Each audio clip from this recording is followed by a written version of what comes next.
Raqs. Do you spell it with a Q or a K? Is one better than the other? Is there a correct version? And if so, why?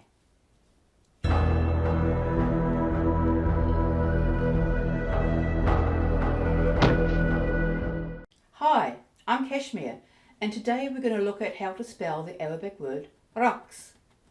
Actually, it's quite easy. It's like that. Ra, Qaf, Sad. Maybe that's not what you meant. Maybe you actually want to know how to transliterate it into English letters. Now that's a little more complicated. It would be really nice if you could just take one Arabic letter and change it into one Roman script. But it doesn't work that way. A number of reasons. One is that there are actually sounds in Arabic that we don't have in English, and vice versa. And there are actually far more consonants in Arabic than we have in English. So we're a bit stuck. But all is not lost. There are lots of clever people who work at this who try and actually work out how to map one to the other. There's actually a number of different schemes.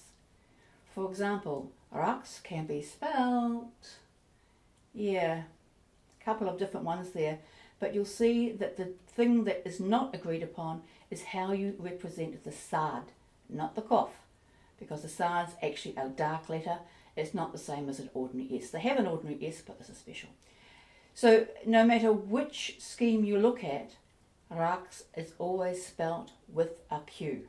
So don't let people say, oh, there's lots of ways of doing it. Yes, there are, but that way is correct.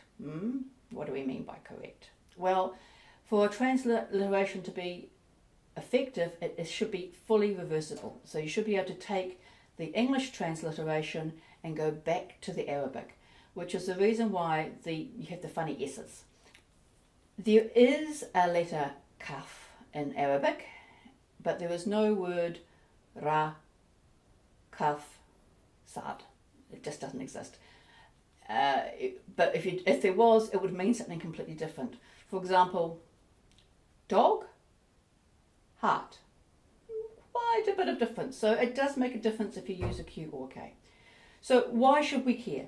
Well, one is a matter of respect. You've got to actually accept that this is a real language. It's not something made up. It is a real language spoken by real people, and it means something. Okay. The key letters inside it actually represent the root of the word, and in Arabic the root is very important because you actually make other words from the root, so that root's important. It is also helpful if you want to ever look it up in an Arabic dictionary. So if you're looking for the K, you'll never find it. But most importantly, that Q actually changes the pronunciation.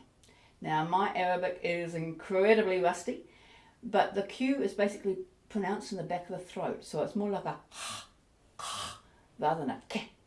So it actually changes the sound of the Q, but being a dark letter, it also changes the sound of the vowels. So it's not so much Raks as Raks, and I will slip into the English Raks from time to time because that's what everyone else says. Now that brings us to another idea. Some people say, let's forget about the transliteration, that's for academics. Let's just go with the way it sounds, and that's called transcription. Now, as I just said, if you're going to spell Raks as it's pronounced, it's probably going to be R-O-C-K-S, Raks.